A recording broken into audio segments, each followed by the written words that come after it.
Ya estamos aquí en Consulta, y para empezar hay que decir que En Consulta es una presentación de la Asociación Acción Internacional para la Salud. Construyamos una sociedad saludable con un sistema de atención sanitaria universal y de calidad. Tenemos un invitado, por supuesto, especial, como siempre, todos los días, una vez a la semana en que transmitimos este programa. En esta ocasión tenemos a Leonid Leca, director general de Socios en Salud. Él es médico epidemiólogo. Vamos al saludo ahora sí del doctor Víctor Zamora. ¿Cómo está, doctor? Buenos días. ¿Qué tal? Muy buenos días a ti, a Leonid y a toda la audiencia, por supuesto, que semana a semana nos acompañan. Hoy día estamos en nuestro programa número 29. Y es un programa muy especial, ¿no? Muy especial porque vamos a tratar el tema de la tuberculosis. En los sistemas de salud enfrentan normalmente tres tipos de retos: las enfermedades, las agendas antiguas, las agendas nuevas y las agendas que tienen que defender, ¿no? Las agendas antiguas son aquellas enfermedades que todavía no hemos podido lograr erradicar, controlar, reducir significativamente. Las agendas nuevas son las que nos impone el cambio climático, la alimentación, los cambios de estilos de vida, por ejemplo la obesidad, la hipertensión, la diabetes, y la agenda que tenemos que defender es los logros, porque el Perú, como otros países, también tiene logros. Por ejemplo, la reducción de la desnutrición crónica, los avances en la promoción de estilos de alimentación saludable, la eliminación del bocio endémico, entre otros, ¿no? Sin embargo, hoy día vamos a tratar una enfermedad de las primeras, ¿no? Es una enfermedad bíblica, sino prebíblica, la tuberculosis, asociada normalmente a la pobreza, a las pésimas condiciones de vida, y donde se ha dado una batalla intensiva dentro de la salud pública por tratar de reducirla. El domingo pasado ha sido Día Internacional. Efectivamente, el Día Internacional de la Tuberculosis ha sido hace pocos días, y se han sacado algunas cifras que ubican al Perú solo por encima de Haití en términos de contagios y de muertes. No es que no se pueda hacer reducciones sustantivas de contagio y de muertes. Hay ciertamente cerca de una veintena de países en el mundo que sí lo han logrado, especialmente en África y en el este de Europa, mas no es el caso del Perú, ¿no? El solo hecho de estar solo por encima de Haití ya da cuenta de cuán atrasado está nuestro sistema de salud en general, las condiciones de vida que generan la tuberculosis o que la condicionan en ese nivel, y también habla de lo precario que es el sistema de salud si nos comparamos simplemente con Haití. Estos últimos días, nosotros hemos visto además precarizarse aún más el sistema de salud por una serie de eventos que no deberían haber sucedido. Por ejemplo, se cumple un mes de estar desprotegidos de nuestro derecho ya adquirido de tener acceso a medicamentos genéricos en farmacias privadas. El dengue en la ciudad de Lima ya supera 20.000 casos en esta ciudad, nunca antes visto, lo que incluso ha llegado a que el diario El Comercio haga una editorial pidiéndole al Premier que evalúe la cartera, el liderazgo en esa cartera, que ciertamente tiene parte de responsabilidad, pero el dengue es una falla de las condiciones de vida y de acceso al agua, fundamentalmente. Y en estos momentos se está discutiendo el tratado pandémico, en donde la Cancillería no ha logrado desarrollar una propuesta firme del Perú para que podamos tener un acceso más fácil a la innovación durante épocas de crisis como las que vivimos en el COVID. Además, el día de hoy recordamos también el cáncer de cuello uterino. Este fin de semana se ha lanzado la campaña para ampliar la vacunación con HPV, la vacuna contra el papiloma de virus humano a los adolescentes, cosa que es una ley general en el Congreso y la cual felicito.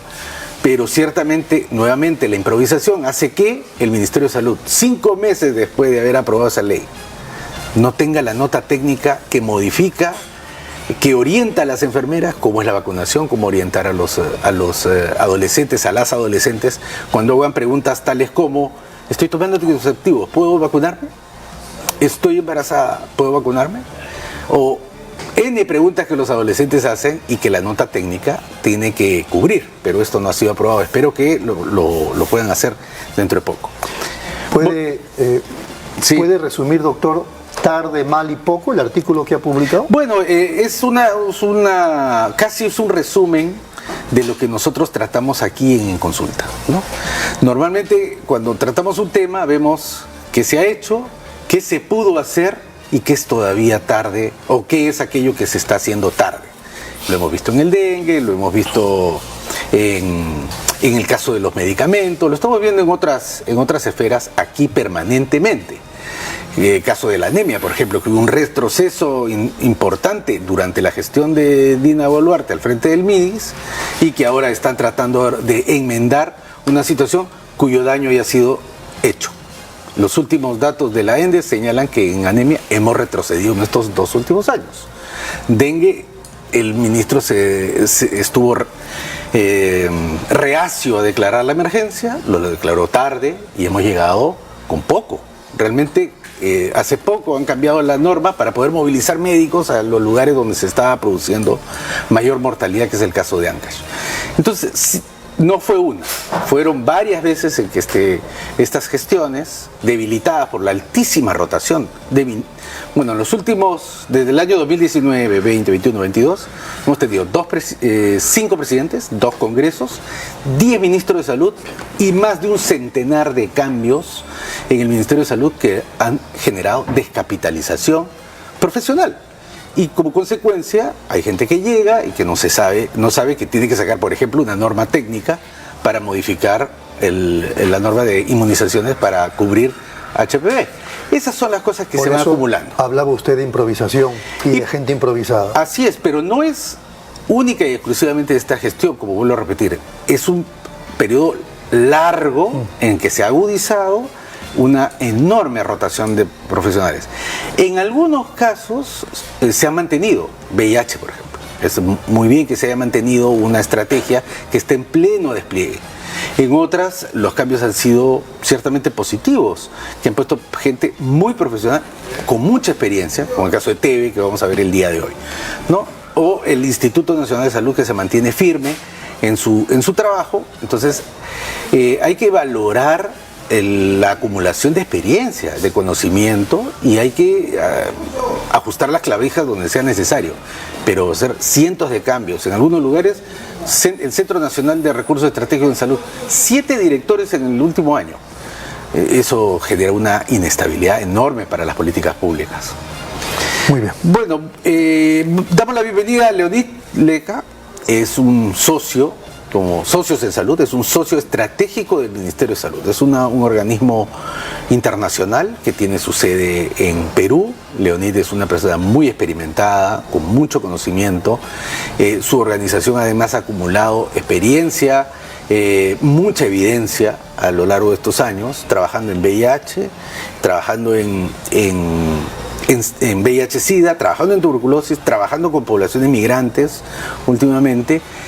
Y no solamente hace investigación, sino también ha explorado la provisión de servicios, ¿no? Y algunas muy innovadoras que han sido asumidas por el gobierno. Yo quería aprovechar esa experiencia, ese conocimiento, Lenín, para que nos hagas una evaluación general de la situación de la tuberculosis en el Perú. Bueno, muchas gracias por la invitación. En realidad, la tuberculosis sigue siendo un grave problema de salud pública en el Perú y en el mundo. La COVID-19, ¿no? Nos superó a la tuberculosis en el ranking de la enfermedad que más personas mataba en el mundo. Desafortunadamente, la tuberculosis ya recuperó su primer lugar en el mundo en general. Y es reflejo de las brechas que existen en los servicios de salud. Comentabas tú del primer nivel de atención. La tuberculosis se centra, la entrega de la provisión de salud en el primer nivel de atención. Si tenemos brechas van a haber problemas. Y es lo que ocurrió históricamente. Hablabas de la tuberculosis, una enfermedad muy antigua.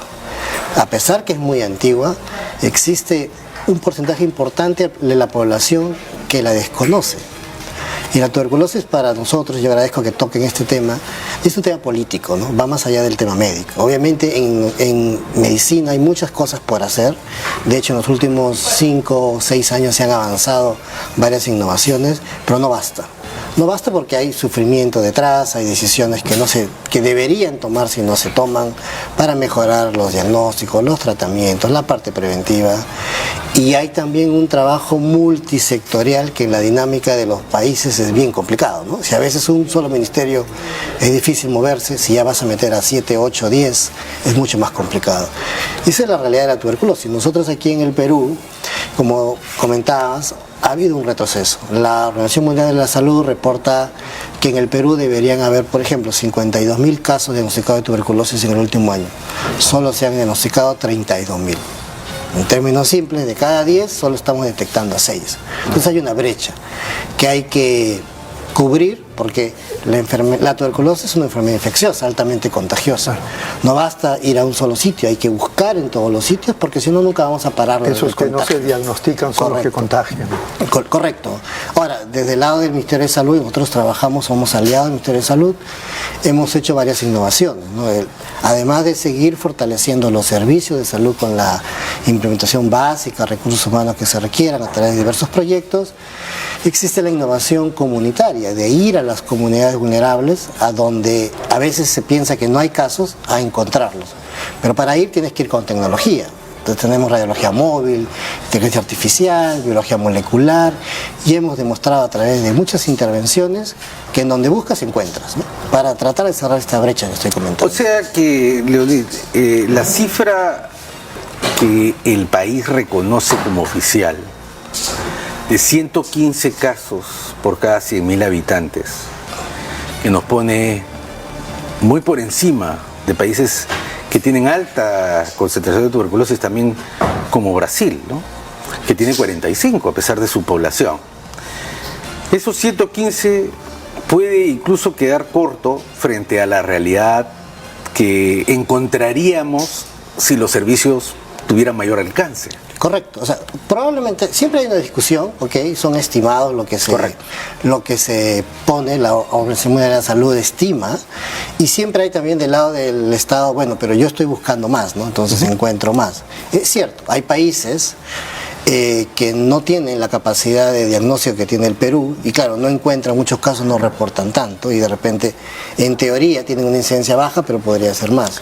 Incluso dentro del Perú, nosotros si hacemos búsqueda en Lima, vamos a encontrar más casos en Lima, pero si nos vamos a algunas otras regiones, podríamos encontrar más. Lo cierto es que hay una brecha, y eso, nadie puede decir que eso no existe. Y la brecha diagnóstica actual, ciertamente ha habido avances, ¿no? Es que se ha incorporado también biología molecular para poder hacer el diagnóstico de resistencias. Correcto. Pero, y creo que ustedes han sido pieza clave en el desarrollo de de la incorporación de estas nuevas tecnologías, corrígeme si no es... Sí, correcto. Ahora, en tuberculosis, y por eso nosotros enfatizamos mucho en este tema, para nosotros es una enfermedad olvidada por la ciencia, por ejemplo. Si hablamos del COVID, solo para entendernos, el COVID tiene 20 vacunas disponibles. La tuberculosis tiene una sola que tiene más de 100 años. Lo mismo ocurre para diagnóstico y tratamiento. El diagnóstico de tuberculosis históricamente, ¿qué nos han dicho? Si tienes tos por más de 15 días, haz una posta de salud, haz una muestra de esputo, ¿no? Y se va a hacer un examen en el microscopio que se llama vaciloscopía, microscopía. Esa metodología actualmente ya no está siendo recomendada, porque su sensibilidad, la capacidad de detectar es muy baja.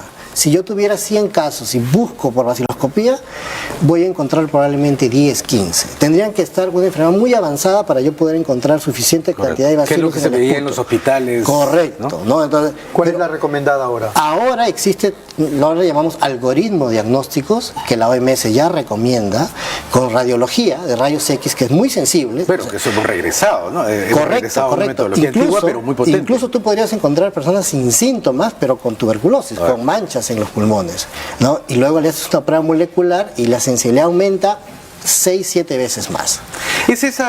Son esas plaquitas pequeñas que uno lo tomaban antes, incluso cuando iba a hacer el servicio militar obligatorio, te daba una pequeña plaquita, ¿no? Correcto. Y esas han regresado con mucha fuerza como un método para barrido, ¿no? Correcto, y eso es lo que está encontrando. Pero ¿por qué no se está usando, o se está usando eso ahora acá en Se el está Perú? implementando progresivamente, tiene que ver con el tema de financiamiento, comprar equipamientos, mejorar los laboratorios, poner recursos menos capacitados, ¿no? Etcétera. Pero también no solo el servicio de salud, como comentaba. Estos algoritmos diagnósticos, la ventaja que tienen es que tú puedes ir a las comunidades. Pero ahí requieres un ejército de personas, ¿no? Y requieres del movimiento comunitario que conoce dónde están las personas con problemas para encontrarlos, ¿no? Nosotros tenemos experiencias en Socios en Salud justamente trabajando con migrantes, trabajando con comunidad LGTB, trabajando en bolsones de tuberculosis donde hemos encontrado casos. Normalmente cuando uno va a una posta de salud y te dicen, en esta posta, y no solo quiero hablar de tuberculosis, hay 50 diabéticos, 50 personas con diabetes. Probablemente son 50 personas que han llegado al centro de salud y que se les ha hecho el diagnóstico, pero probablemente en la comunidad hay 100 más. Entonces, esa es la lógica, buscar y encontrar en las zonas donde hay alto riesgo de tuberculosis. Pero una vez diagnosticado, digamos, una vez diagnosticado al paciente, y qué bueno que se estén incorporando nuevas tecnologías, esperemos pues que los presupuestos estén más orientados a extenderlo, ¿no? Especialmente en una ciudad tan densamente poblada como Lima, pero no solo Lima. ¿Qué pasa Me con hace recordar cómo 100 millones de soles les dan a Oscorima en Ayacucho para hacer un estadio cuando ahí hay anemia infantil y desnutrición? Bueno, y en otras provincias dedican sus fondos a, por ejemplo, a tener también estadios o tener estos centros taurinos y no tienen agua en la ciudad, ¿no? Entonces viene el paciente y recibe tratamiento, ¿no? Que consiste en medicamentos y alimentos. Correcto, correcto. Ahí está el otro tema y tiene que ver con el tema de la ciencia también. Ojalá la tuberculosis fuera una infección que la trato como una faringitis, con un tratamiento de una semana, de antibióticos, de un solo antibiótico y se terminó. La tuberculosis requiere meses de tratamiento, semana de tratamiento. La TB simple, la sensible, 6 meses, ahora recomendaciones a 4 meses, y la TB resistente, que es una variante, tenía un tratamiento de 1 año y medio a 2 años, incluso con inyectables. ¿Te imaginas tomar 8.400 tabletas para curarte y ponerte todos los días inyectables por 6 meses? Era terrible, porque además tiene efectos adversos terribles los medicamentos, porque históricamente no hubo interés por producir nuevos medicamentos. Recién en el año 2014, luego de 50 años, se produció el primer medicamento para tuberculosis recientemente. Y luego actualmente en la última década ha habido 2, 3 más. ¿Por qué el desinterés de la ciencia? Porque ¿quién compra los medicamentos para la tuberculosis? Los países pobres. Tú vas a una farmacia y claro, encuentras todos los meses sale un nuevo medicamento para la presión, para controlarte la presión, para controlarte la diabetes. Pero para la tuberculosis no existe un mercado adecuado desde el punto de vista de la industria farmacéutica donde ellos puedan invertir para crear nuevas moléculas. La ciencia, la tecnología y la industria va orientado al mercado, ¿no? Si el mercado es un mercado pobre, obviamente la ciencia, la tecnología y la industria no va a producir los bienes que este mercado requiere. Lo estamos viendo actualmente con la leishmaniasis. El glucantime, por ejemplo, que es una droga que se usa para la leishmaniasis, no tenía acceso una niña en Cusco. Están importando 90.000 tratamientos porque hay una sola empresa en la India que la produce bajo ciertas restricciones, bajo pedidos exclusivos. Y la tuberculosis es un caso similar. En el caso de tuberculosis ocurre lo mismo. Por eso nosotros, en Socios en Salud, hicimos un ensayo clínico para probar justamente estos nuevos medicamentos que ya existían en el mercado desde 2013, pero nadie hacía una investigación. Y recientemente el año pasado se presentaron en la Conferencia Mundial de Salud Respiratoria en París los resultados. Y actualmente el tratamiento se está reduciendo ya a 9 meses. Y existe un esquema de 6 meses, ¿no? Con medicamentos que ya existen, ¿no? Pero además no es solamente el número de moléculas, sino la agregación de esas moléculas en un solo tratamiento. Correcto. ¿No? Y ahora existen medicamentos que le llaman de dosis fijas combinadas, que se ponen en una sola pastilla, se van metiendo varios medicamentos, varios fármacos. O sea, no es lo mismo tomar 11 tabletas al día, 14 tabletas al día que tomar 2, 3, ¿no? Eso te influye mucho en la adherencia de las personas, ¿no? Un tratamiento que ha sido resistido en su momento, no sé si continuará la resistencia por parte de colegas médicos que tienen algunas razones que exponer, pero que ha sido resistida porque no se puede dosificar, claro, de acuerdo al al peso. Lo que peso. pasa es que históricamente, nuevamente, como en tuberculosis no ha habido mucha evidencia disponible, siempre ha primado el juicio experto. Yo soy el experto y en mi experiencia de 10, 100, 1000 pacientes, esto era lo que pasaba. Pero la ciencia va avanzando y existe evidencia disponible, se están armando mejores esquemas con muy fuerte evidencia y ahora están incorporados en las recomendaciones de la OMS. Siempre se le criticó a la OMS, en el caso de tuberculosis, que se demoraba mucho en actualizar su guía de tratamiento. Ahora las actualiza cada 3 meses. Ahora más bien está la pelota en cancha de los países, cómo lo implementan. Aquí en Perú, por ejemplo, ya había recomendaciones del año 2018. Nos hemos demorado hasta el año pasado, 2023, recién en actualizar la norma. Encima se actualizó no de forma adecuada y ahora se está trabajando para nuevamente actualizarla, para que estos esquemas, estos diagnósticos entren más rápidamente. La tuberculosis además compite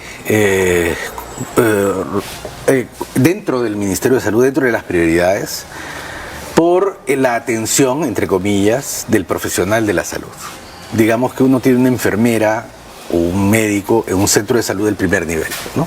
Entonces, antes veía control del niño sano, control del embarazo, tuberculosis y en algunos lugares malaria y dengue. Entonces, con la complejización de la agenda sanitaria, ese mismo profesional, porque no han aumentado los profesionales, como lo hemos visto en la COVID, como lo estamos viendo ahora en dengue, los recursos humanos son insuficientes, además tiene que ver hipertensión, diabetes, salud mental, cáncer, y dentro de esa lógica empieza a recibir más fondos de determinados programas que tienen más vigencia, están más de moda, entre comillas. No quiero desmerecer de ninguna manera la importancia de ninguna de ellas.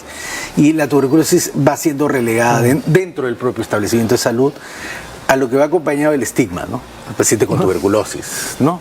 Ya es fuerte manejar el tema del estigma, ¿no? Eso es correcto, ¿no? Nos están pidiendo una breve pausa. Perfecto. Regresamos luego de la pausa, amables televidentes, con En Consulta y el doctor Víctor Zamora.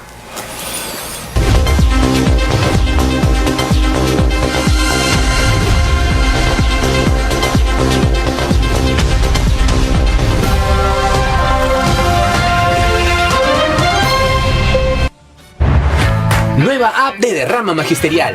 Maestro y maestra, realiza tus consultas y operaciones en la palma de tu mano. Con el nuevo app Derrama Magisterial podrás realizar tus operaciones en todo momento y desde cualquier lugar. Solicita un crédito, consulta el estado de tu cuenta individual, accede al estado de tus créditos, actualiza tus datos, accede al servicio de asesoría legal gratuita, ubica nuestras oficinas a nivel nacional. Descárgalo hoy mismo en tu Play Store. Derrama Magisterial, seguridad social para el maestro. Bienvenidos a mi lugar favorito. Les quiero contar por qué siempre vengo a Plaza Hogar. Aquí encuentras de todo. Y si un mueble me gusta, lo personalizan a mi antojo. Elijo el color, la tela, todo a medida. Y también puedo traer a reparar todos mis muebles. Además, el servicio de despacho funciona perfecto y a un precio accesible. Y por si fuera poco, siempre encuentro estacionamiento. Somos Plaza Hogar.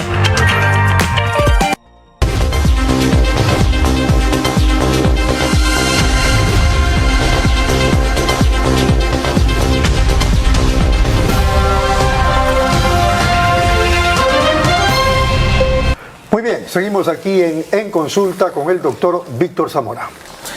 Bueno, habíamos dejado esta descripción de la respuesta del país frente a la enorme cantidad de casos de tuberculosis. Habíamos visto que en métodos diagnósticos había habido un avance, pero todavía hay retos que enfrentar. En método de tratamiento, las nuevas tecnologías están tratando de acelerar el paso para poder brindar mejores tratamientos a los pacientes y que el Ministerio tiene que asumirlos. Y luego viene el caso de la enfermedad ya desplazada por otras razones, ¿no? Dentro de la lógica institucional, por el estigma, tanto dentro del sistema de salud como fuera del sistema de salud. ¿El estigma todavía sigue jugando un rol, un peso importante?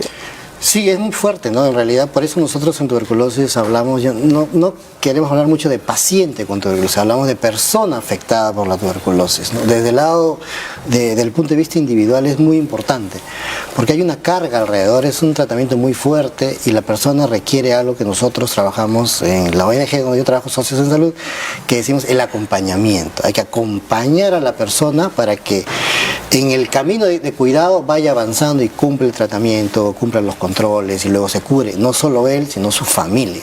Ahí debe haber un acompañamiento inclusive emocional. Correcto, correcto. Y ese es el enfoque, ¿no? El enfoque es integral. Está el tema clínico de los tratamientos, las pruebas diagnósticas, está el soporte psicoemocional para que la persona siga adelante y está el soporte socioeconómico, ¿no? Esta enfermedad afecta sobre todo a los más pobres, a los más vulnerables, ¿no? De nada vale darle, la mejor medicina si mañana no tiene que comer, ¿no? O no tiene cómo transportarse también para recibir los medicamentos, y etcétera, etcétera. No tiene una vivienda digna. Entonces, hay muchos aspectos que uno tiene que mirar. Por eso es que este es un tema político. El año pasado, nuevamente, todos los presidentes del mundo se comprometieron y firmaron la segunda declaración política para enfrentar la tuberculosis, que significa más presupuesto, significa más decisión de trabajo multisectorial, significa priorizar el primer nivel de atención y significa trabajar con las comunidades para que ellas ayuden en la respuesta. Ahora, para que se entienda, aquí para los que no han visto tuberculosis o para nuestro público que está aprendiendo sobre las políticas públicas en salud, parte del acompañamiento, porque es clínico, porque las personas tienen que ser observadas mientras toman su tratamiento, ¿no? Porque es tan complejo, de tanta duración, ¿no? Que muchas veces los pacientes abandonan, van a los servicios y dicen que sí tomaron el medicamento y no lo tomaron. Entonces el tratamiento directamente observado juega un rol fundamental.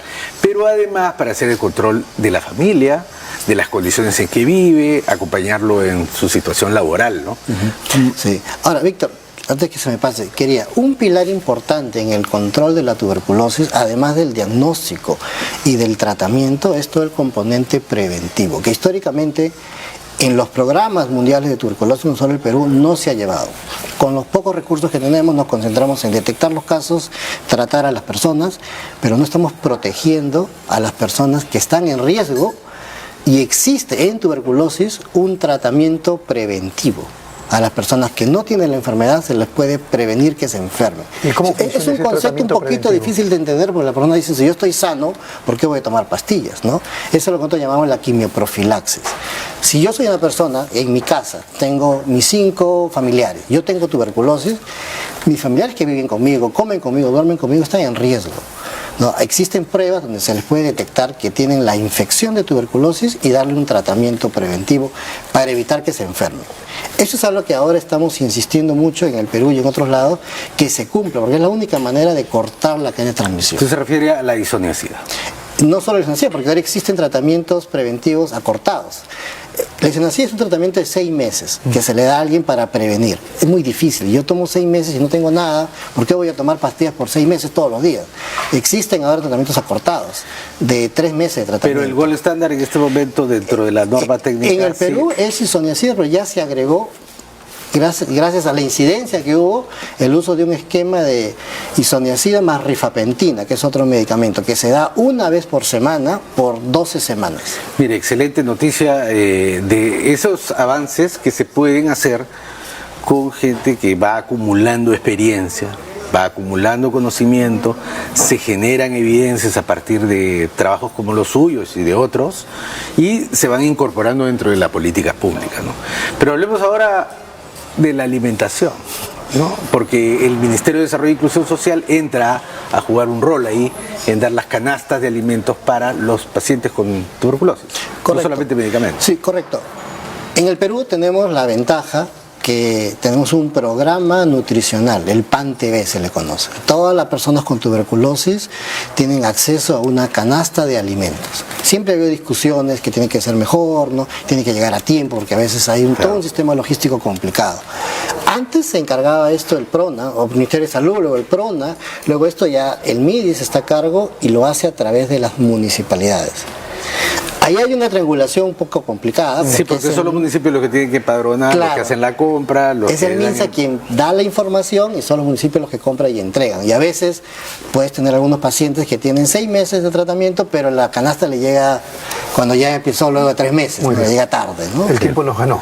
Bueno, siempre nos gana el tiempo, hay que evaluar esto en el futuro porque son temas apasionantes que No, golpean importantes, nuestra además, población, por favor. que son olvidadas por la política pública y estoy seguro que con Socios en Salud, que ahora nos acompaña en esta aventura televisiva, vamos a tener que volver a tocar quizás a profundidad cada uno de estos temas y probablemente visitarlos cuando estén sucediendo. Con todo Bien, gusto. doctores, muchas gracias, muy amables por estar aquí. Gracias. Nos vemos, amables televidentes, gracias por su presentación y hasta el día lunes.